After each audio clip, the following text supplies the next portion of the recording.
Hey, what's up, you guys? It's me, LN Riggs, the Burnout Coach, and I'm so glad you are with me today. Listen, grab your notebook, grab your pen, and your beverage because we are about to go in tonight. Last week, I talked to you guys about purpose. All right. You know, you guys that know me know that I am pretty big in the areas of occupational burnout, identifying or reconnecting to your purpose and your creativity. So tonight, I know I want to talk to you guys about occupational trauma. This thing came to me earlier this, well, actually, a little bit, well, earlier this weekend, actually. I was sitting there lying in bed and occupational drama, boom, popped in my spirit. And I was like, wow, never thought about that, right? Because you never seem to associate burnout and trauma, a lot of people together. So I never looked at saying occupational trauma. All right. So boom, now you know. However, I want to let you guys know last week we talked a bit about purpose. And as you know, we're living in a day and time where you see a lot of people popping forth as entrepreneurs, whether it's full-time or part-time. People are moving into new positions, even though there may be a hiring freeze in some places. But people are starting to realize who they really are. This time in the home, at home, actually, have allowed people the opportunity to sit down somewhere. People don't believe you until they actually are forced to sit down, right? That when you have a moment to yourself, and this is just a recap from last week, when you have a moment to yourself, a moment to think, to slow down, you'll start realizing things about yourself. You'll start looking at yourself a little deeper within, and you'll begin to discover who you really are. And so when we talk about purpose, one of the things I want you to realize is that it's not a mystery. Okay, it is something that you have to work through, but you have to get to know you in order to get to that place. I've come to realize when I looked at my purpose and who I really am, it took me a minute. I had to sit down somewhere, which took me into a whole nother state to do. All right. And so I'm hoping that God doesn't have to do you like that, put you in another state so you can actually find who you are, to sit you down so you can find who you are, know who you are rather, and actually gather intel about yourself that's always been there and push you into your purpose. Okay.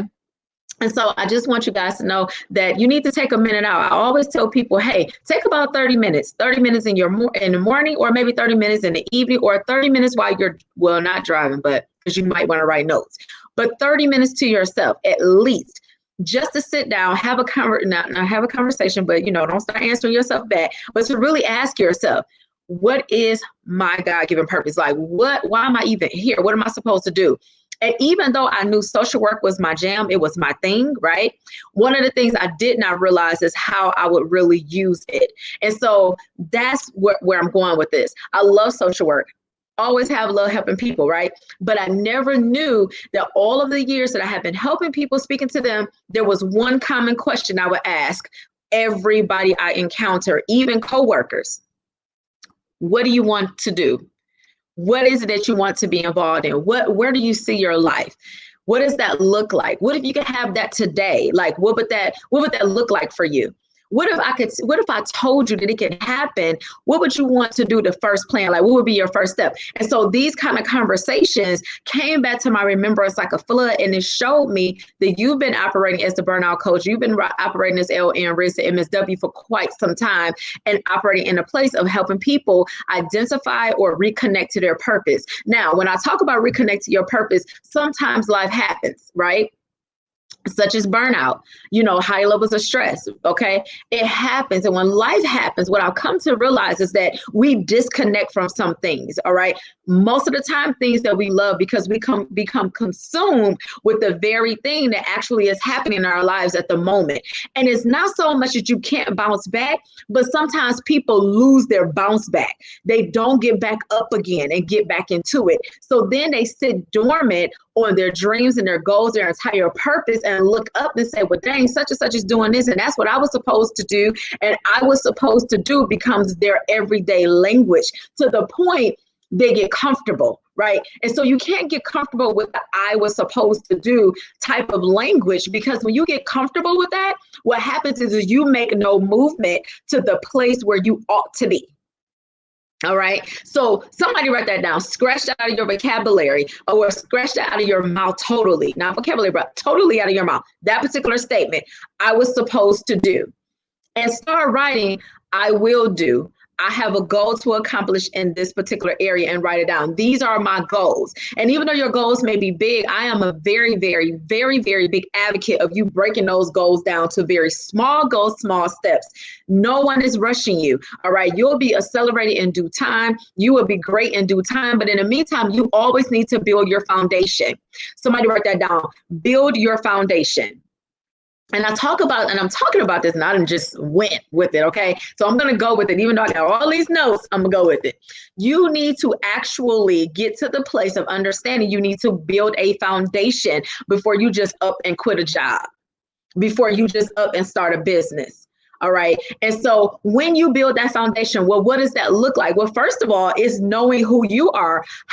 What kind of tolerance do you have? Do you really have the tolerance of being a full-time entrepreneur or having a side hustle? Is your idea really a side hustle and not something that's full-time that's going to bring you in hundreds of thousands and millions, right? Do I want to work that hard to be a full-time entrepreneur? Is it a need for what it is that I'm bringing to the table? Is there a need on a large scale or a small scale? Who do I want to service? But back again to the first question, who am I, right? Because if you don't know yourself, you're not going to realize that you're lazy until you actually get in the thick of things and people start requesting more of you. And you're like, I don't feel like doing all of that. So now you've opened up a door and said, oh my gosh, I got to look at why am I lazy? Why am I sitting here, moving so slowly? Why is it that why am I so detached? And once you start looking at parts of you that need to change, somebody write down habits. Once you look at those habits that need to change, what you'll realize is that, oh, this is the thing. I have to get out of a place of laziness. Well, how do I get out of that place? Well, here is the thing. I have to get up and start doing some things. I can't always tell myself no. People take that to heart. When you hear us say, hey, you need to take some time, you need to do some self-care, you need to learn how to say no. You don't always need to say no to everything, because some things you need to do. You don't always have to say no to yourself, because some of these things you need in order to achieve your goals. So no is not to everything, okay? Another place you can make yourself lazy is, well, I'll just do it tomorrow. I'll do it tomorrow has become a phenomenon, okay? Everybody, I'll do it tomorrow. Tomorrow is not promised. You've heard that many times before, but not only is it not promised, what is tomorrow? Like, we need to take the thought for the day. You've heard seize the day, right? We need to seize this moment, because I can't go back to 9 o'clock this morning, and neither can you. The only thing we can do is start from the time we are at right now, which is 9:07 p.m. and look at how we're going to seize this moment, seize this time that we are in at this very hour. Okay. The other piece is I want to tell you that what I've also come to notice when people get ready to look at I would have done, or I should have done, or I could have done, or I was supposed to do, I look at it where people get discouraged, okay? Especially my entrepreneurs, you get so discouraged because everybody's doing it. Everybody's selling a shirt, somebody's selling body butter, somebody else is, selling some kind of shoes or jewelry or hats or ebooks, classes, all the courses, all of these different things. Sign up here, get free this. Everybody's doing it, but everybody is not you, and you'll hear that all the time. But here is the other piece. You need to drill down to your niche, but it goes back to you building your foundation. That's part of building your foundation. One, knowing who you are, knowing your tolerance level, making a great decision. And I am an advocate of this, starting off whatever idea that you have as a side hustle. Everybody doesn't hate their job, for one. Some people like their Blue Cross Blue Shield, like myself, okay? However, what I am saying is you might want to start it off slow. So it's a side hustle. Some people will go and just be like, I'm quitting today. I'll figure it out along the way. That may have worked for some people, but you don't know the entire story on how it actually worked for them. Your story doesn't have to necessarily be that I started here and I did this, but you say I slept in my car, I moved to another state, I did all these different things, right? And I'm not saying everybody's story is a sham. What I am saying is that doesn't have to be your particular story. Your story could be that I was a successful, CEO at my company. I put money in my 401k, my pension, blah, blah, blah, blah, blah. I had money, thousands of dollars saved in order to invest in this part of my business. And it started off as a side hustle, and eventually it grew to the point that it took me off my job. That can be your story. But here is the thing. When you're building your foundation and you're looking at who you are, your tolerance level, right? You also look at what it is that you're trying to do if you're going into the area of entrepreneurship, even with your occupation.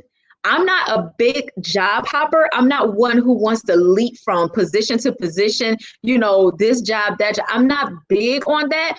I say give it some, stay there for some years, a few years before you just hop out of it, get what you came for. Now, God move you to something else, amen. But that's not everybody's story, okay? So here's the thing. Look at what it is. If you love what you do, then what you may want to develop is something what we call a side hustle. It may be something like, hey, I love to bake, but I don't necessarily want to quit my job, but I love to bake.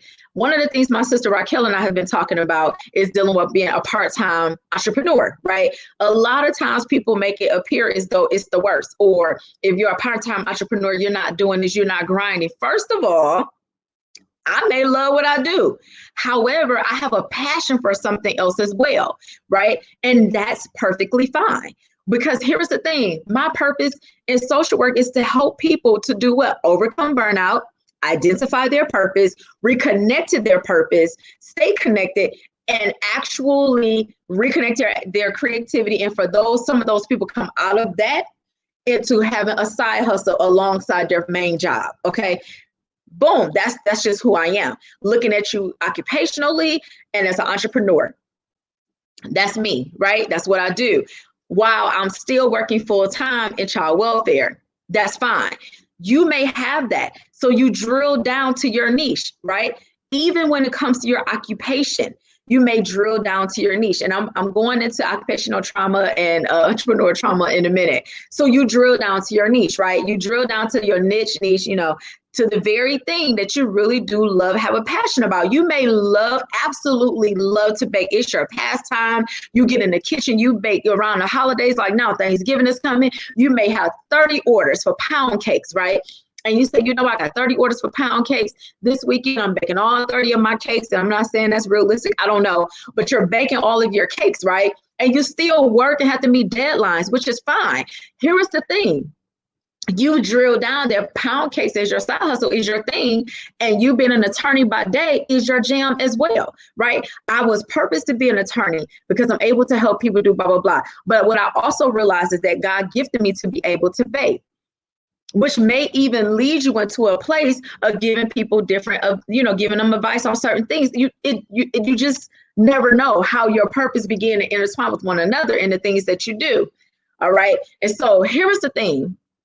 That part. So I'm gonna move off of that into the occupational trauma as well as entrepreneurial trauma, right? So here is the thing, occupational and entrepreneurship, your job entrepreneurship, boom. When it comes to occupational trauma, and I'm kind of switching over a little bit, but I do want I'm coming back to this first because I feel like I'm not supposed to move off this, so I'm gonna keep rolling with the foundation piece.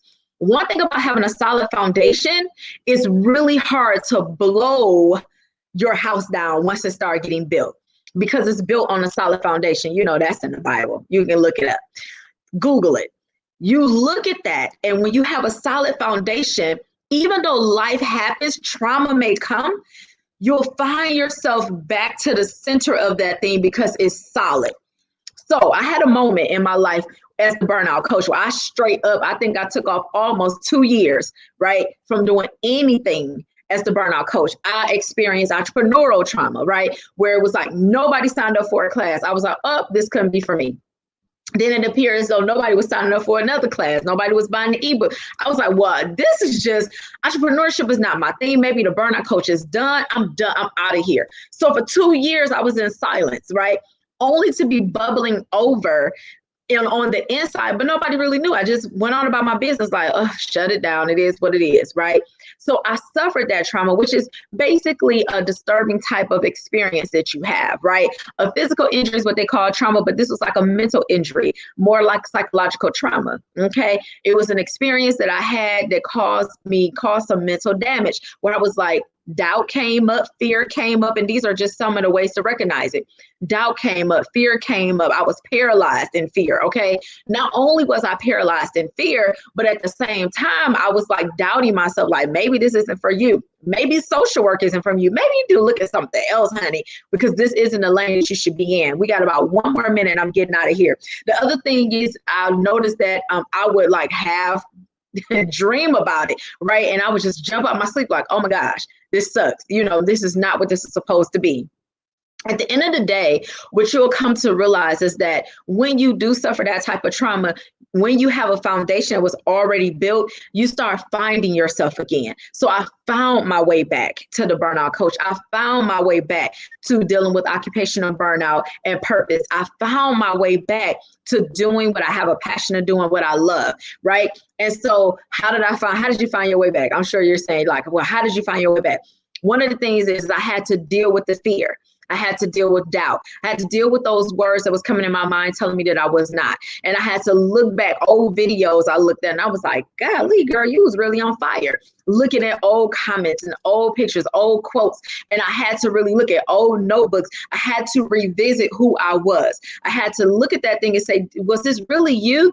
And I'm looking at the value that I really brought, right? To those who were burned out, those who dealt with stress, those who dealt with occupational trauma and wanted to be entrepreneurs part-time, right? I'm looking at this and I'm like, golly, you didn't go to school for this. Like you went to school for social work, but you actually use your skills in order to help develop other people. Like, no, like this is you. You need to get back up again. And so slowly but surely, I started picking what I wanted to do, right? And so I did it slow, to be honest with you. I started off saying I'm gonna do a live here and there, making some posts. And then eventually I recommitted myself and said, you know what? I'm recommitting myself to actually going live every Sunday at 9 p.m., even if it's just me, just to start getting back into the groove of things, right? And so I'll start opening my book up to start scheduling 101s and consultations, right? To get back into the groove of things. Because one thing I was not going to do is allow anybody to push me quickly into anything, right? And so I started crawling, but I had a foundation built for the burnout coach.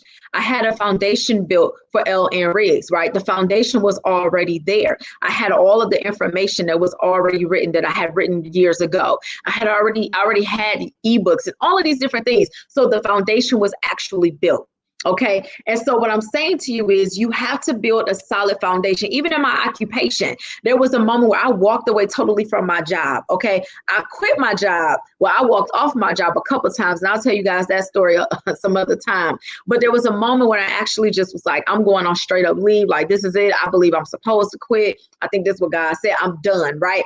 Only to realize there was a yearning on the inside for me to get back into child welfare. And I was like, I really miss it. Maybe I misgot on this. Maybe I wasn't supposed to leave. Wait a minute. This probably wasn't good.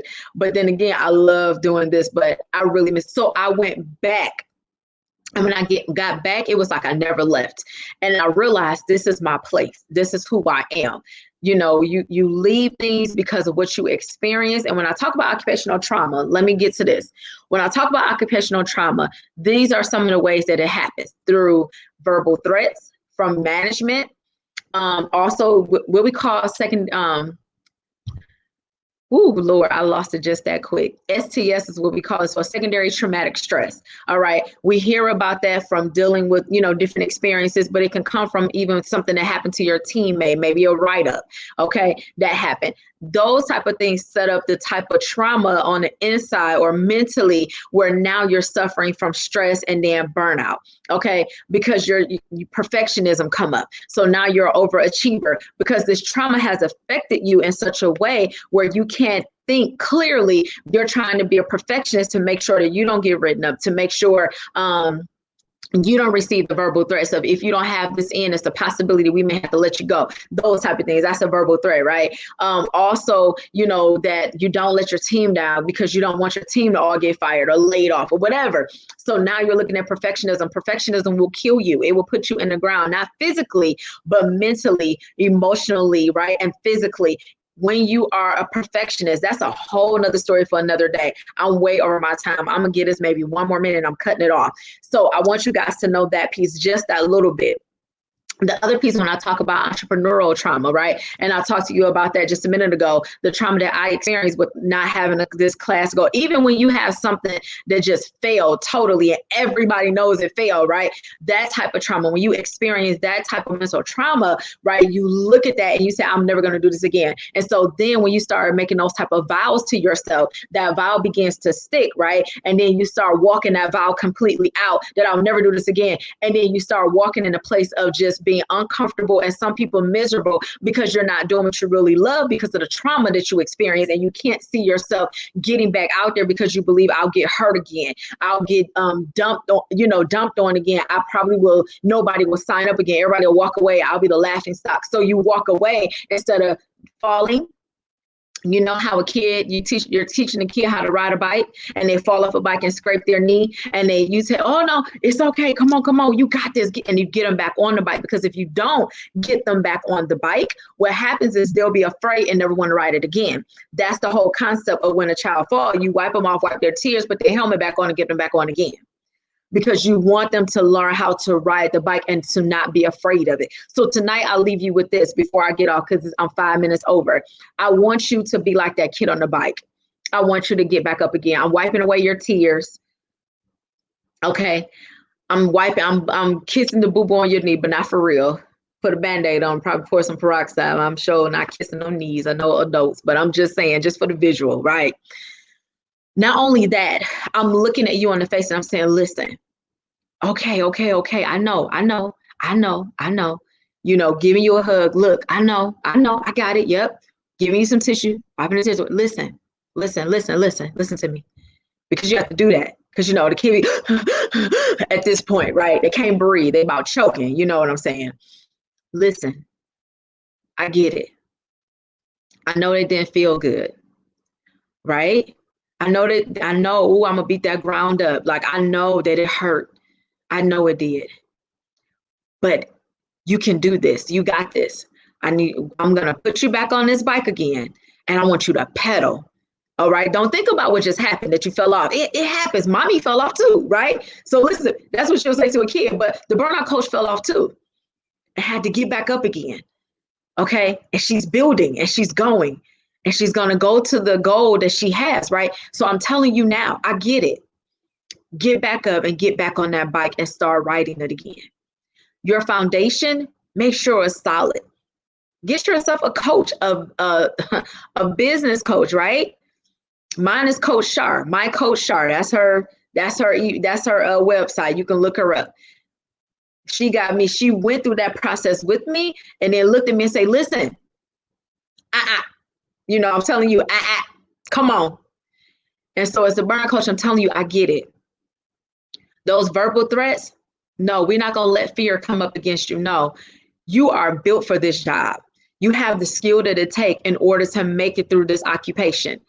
And if it's not for you and you need to, and it's time for you to go somewhere else, start looking and start applying. But what you're not going to do is let nobody tell you, because of the mistake that you made on your job, that you're not valuable, that the skills that you have are no longer valid, because they are.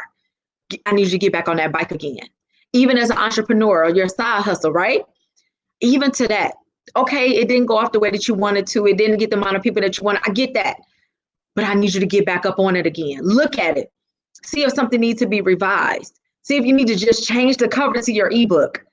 See if you just need to change the title. See whether or not you just need to link it with a different graphic designer, whatever the case may be. See if you just need to change the recipe, add a little bit more sugar. See if that you need to add a little bit something or take something away. Maybe you need to just step your customer service up and just grab you a person who's able to be a virtual assistant for you at least once a week, because you can afford once a week, right? You might be able to. Some people cannot at all. Maybe look at what you can do for free that can automate for you. But I need you to get back on this bike again.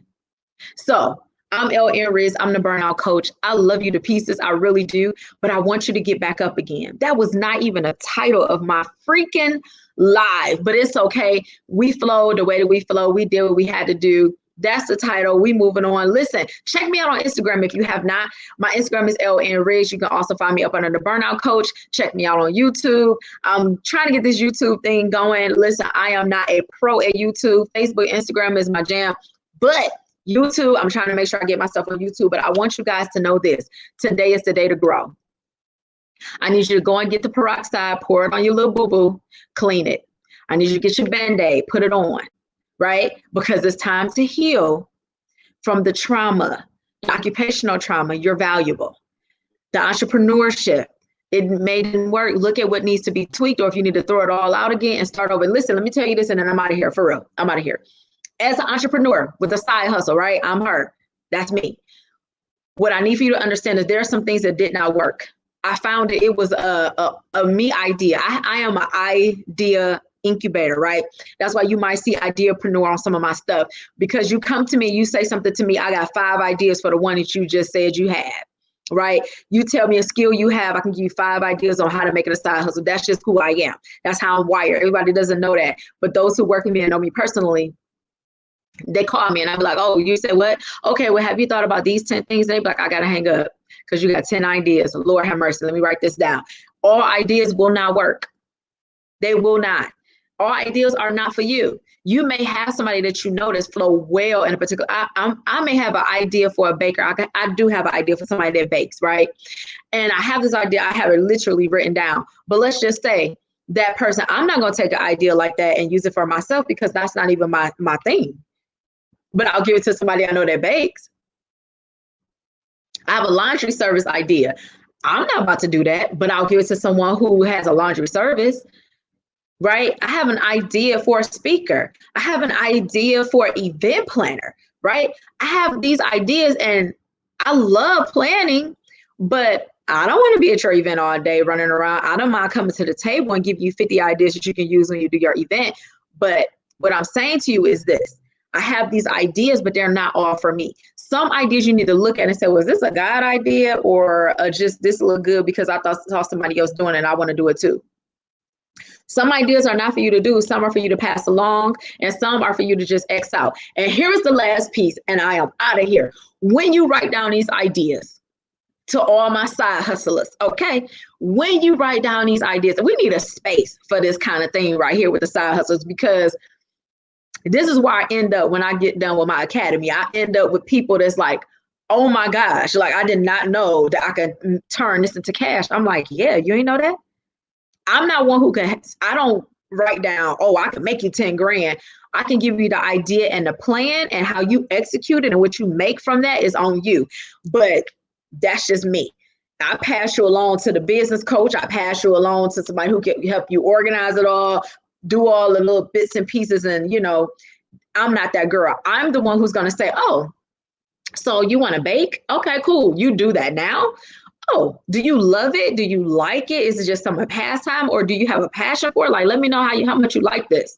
Because when you tell me how much you like something, everybody that knows me be like, oh, she about to give it to you. Yes, because I have 5 ideas for you right now outside of you just selling your cupcakes. So how well do you do? How many orders do you take? Are you seasonal or are you all year round? So I have questions like that. And then once I get there, I'm like, oh, okay, great. Well, here's the thing. I have a couple of things that you could do right now. Who inspired you to bake? Right? So I have a whole story, right? A whole storyline when it comes down to certain things in my life. And I can give you a full story about some things, right? And then not only that, once I get done hearing your story, now I'm about to take your story and give you an idea on what to do with that story, on top of what to do with your recipes, on top of what to do with what you already do and what you can offer to the clientele you already have, and how you can actually move that a little bit higher and do. So that's how I operate. Okay, that's how I do things. You know, oh, you want to do a simple scarf? Oh, cool, no problem. Have you ever sold a scarf before? Do you have an idea for it? You want to do a bonnet? Like, I have a friend that's a hairdresser. The first thing, it was a couple of things. Oh, you've been a hairdresser. That's cool. You do hair, you do wig. That's fine. But I got 4 more other things that I believe that you can do. Now, I might overwhelm you. You can write these ideas down. We could talk about a plan later. But at the end of the day, that's where you'll hear ideapreneur from.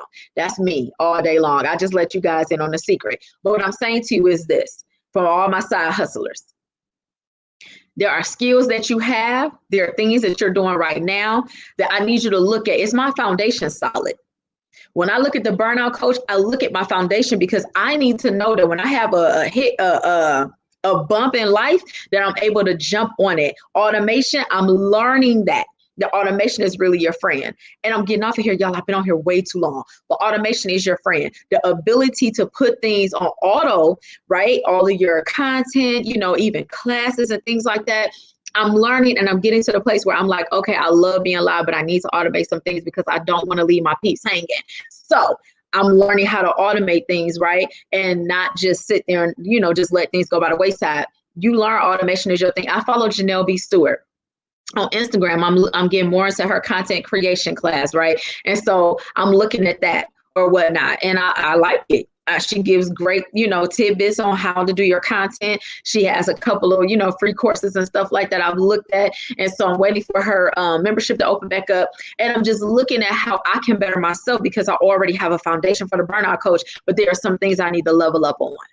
All right. So that's been 30 minutes, y'all. I got to go. Have a good week.